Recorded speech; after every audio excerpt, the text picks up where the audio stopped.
बिस्मिल्लाहिर्रहमानिर्रहीम।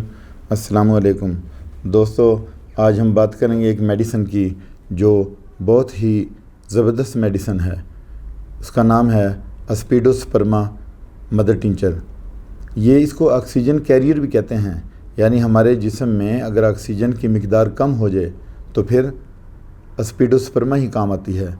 यानी ये आरबीसी की तरह आरबीसी को सपोर्ट करती है, क्योंकि आरबीसी हमारे जिस्म में जो है वो ऑक्सीजन को थ्रू आउट द बॉडी पहुंचाते हैं।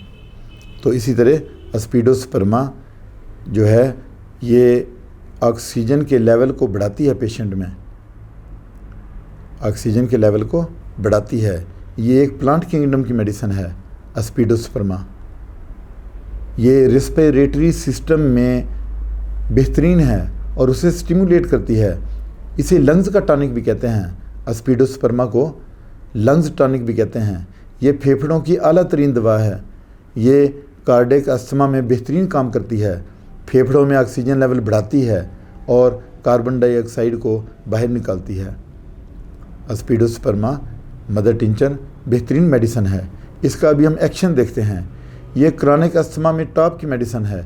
जब मरीज़ को सांस लेने में मुश्किल होती है, फेफड़ों में खून का जम जाना और खून में यूरिया की मिकदार का बढ़ जाना, जिसकी वजह से सांस लेने में दुश्वारी होती है, सांस की नालियों में सुकड़ाव को कम करती है, उसे आम तौर पर क्यू ताकत में इस्तेमाल करवाया जाता है।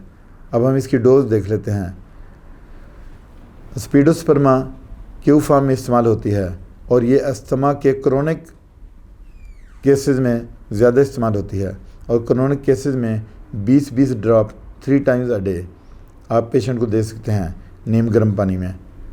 और इसी तरह COPD के केसेस में भी आप इसको दिन में 4 मरतबा दे सकते हैं 20-20 ड्रॉप। अगर COPD की बीमारी हो तो फिर आप इसको 20-20 ड्रॉप 4 मरतबा भी दे सकते हैं। इसी तरह बच्चों में जो 10 साल से कम उम्र के हैं उनमें आप 10-10 ड्रॉप 3 टाइम्स अ डे और आधे नीम गर्म पानी में, आधा कप नीम गर्म पानी हो तो वो आपने 6 महीने तक ये मेडिसिन देनी है। और पेशेंट में ये ऑक्सीजन लेवल को बहाल करती है और उसके कार्बन डाइऑक्साइड को रिमूव करती है। इसके साथ ही मैं आपसे इजाज़त चाहता हूँ। अपना ख्याल रखिएगा। अल्लाह हाफ़िज़।